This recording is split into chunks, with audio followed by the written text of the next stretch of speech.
យើងដោះជាក់ស្ដែងទៅឃើញថាមានកាហ្វេចូលយើងឃើញទឹកអញ្ចឹងយើងសាហាត់ទៅសុទ្ធតែធុំកាហ្វេសឹកអញ្ចឹងភៀវគាត់តែយកសវីមកនេះគឺច្រើនគាត់អត់ដាក់គាត់ប្រាប់យើងតាមត្រង់អញ្ចឹងយើងគួរបាច់គាត់យើងប្រាប់ពេលដោះហើយយើងទៅប្រាប់គាត់វិញ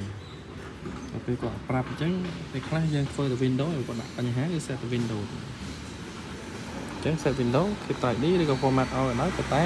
តាក់ទងនឹងកាហ្វេចូលតាត់ចូលបើគាត់អត់ប្រាប់ថ្ងៃមុខថ្ងៃក្រោយកុំព្យូទ័រហ្នឹងគឺអាសាបងប្រើលេខកាត់វាដល់ថ្នាក់វាមានស្នឹមមានអីធ្វើឲ្យឆេះមករបត់ទាំងអស់ប្រើលេខកាត់អញ្ចឹងបើសិនជាបងប្អូនបញ្ហាតាត់ចូលតាត់អីទៅដល់កន្លែងគេ set Windows ក៏ដោយយើងប្រាប់បញ្ហាទៅកុំព្យូទ័រតាត់ចូលជួយសម្អាតតិចទៅវាមិនអស់ប្រហែលទេគាត់ជួយសម្អាតទៅប្រាប់គេតាមត្រង់ហ្នឹងហើយមុនដំបូងយើងធ្វើការ set Windows ដែរគាត់ប្រាប់ឲ្យយើង set ពេលយើង set ទៅយើងឃើញថា set ទៅវាឃើញឡើង graphic ឡើងបែក graphic ចឹងបែក graphic ហ្នឹងវាបញ្ហាច្រើនយើងត្រូវការឆែកទី1បញ្ហាទៅលើ RAM ទី2ទៅលើបញ្ហាទៅលើ graphic ឬក៏ CPU អញ្ចឹងហើយទី3ហើយឆែកទៅលើ screen ហើយឥឡូវយើងមានធ្វើការដោះសម្អាត confirm ពីគាត់យើងធ្វើការដោះសម្អាតហើយយើងឆែកមើលត្រង់នេះ graphic អញ្ចឹងកន្លែង graphic ខ្លោចអស់លេងគឺខ្លោចអស់ហើយមើលថ្ងៃជាក់ស្ដែងវាខ្លោចអស់ហើយឥឡូវយើងធ្វើការដូរកាវវាសម្អាតហើយយើងដូរកាវរបស់វាហើយបន្ទាប់ពីហ្នឹងយើងធ្វើការតេស្តមើលថាវាបានស្រួលវាលែងបែក graphic ដល់ថាវាលែងអីហើយអញ្ចឹងមានតែខលឲ្យភ្ញៀវយកវិញយើងតេស្តស្ដែងបានស្រួលហើយយើងខលភ្ញៀវវិញហ្នឹងហើយបងប្អូនបន្ទាប់ពីយើងសម្អាតដៃយើងធ្វើការសម្អាតនៅដៃត្រជាក់របស់ CPU និង GPU ព្រោះវាមានស្នាមច្រើនពេកវាជាប់អញ្ចឹងបងភ្ញៀវគាត់ប្រើយូរហើយឆ្នាំហើយតែគាត់អត់ដែរដល់សម្អាតអញ្ចឹងយើងធ្វើការដាក់កាយថ្មីមានតែដាក់កាយថ្មីទៅលើកាយទៅលើ CPU ហើយ GPU ហើយបន្ទាប់មកយើងធ្វើការដាក់ដៃត្រជាក់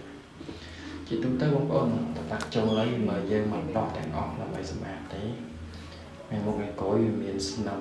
សល់តិចតួចអញ្ចឹងនៅក្នុងនៅលើកង់ដុំនៅលើ chip អញ្ចឹងវាធ្វើឲ្យកុំព្យូទ័របងប្អូននឹងខូចអញ្ចឹងណាបងប្អូនហើយយើងមិនឈួរថាមកយើងដាក់ឲ្យស្អាតឡើងវិញ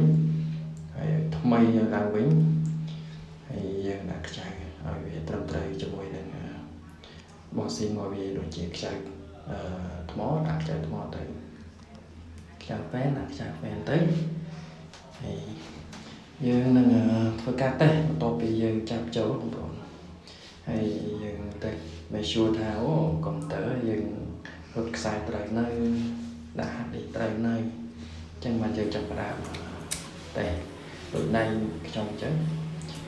វាតែប៉ុណ្ណឹងទេបងប្អូនឡាប់លុយពេញហ្នឹងរកបានកុំព្យូទ័រសម្រាប់តកាយអញ្ចឹងបងប្អូនឥឡូវយើងធ្វើការតែចាក់ស្ដែងមើលថាកុំព្យូទ័រហ្នឹងវា smooth ដល់ប៉ុណ្ណាអញ្ចឹងបងប្អូនយើងធ្វើការដោតទៅខាងសាច់យើងដោតខាងសាច់ដើម្បីឲ្យកម្លាំងកុំព្យូទ័រវាខ្លាំង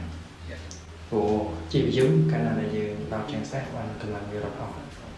ចឹងយើងធ្វើការតេស្តទាំង RAM តេស្តទាំង HDD តេស្តទាំង CPU តេស្តទាំង GPU បងប្អូនចឹងយើងចូលទៅកម្មវិធីដើម្បីតេស្តថាកម្មវិធីនេះ smooth អត់វាតេតងនឹងperformance បងប្អូន performance ទៅលើ RAM ទៅ HDD នៅ CPU ចឹងយើងទៅការតេស្តបើទៅយើងទៅការតេស្តទៅវាអត់ឃើញមានការឡើងទេវាឡើង smooth ធម្មតា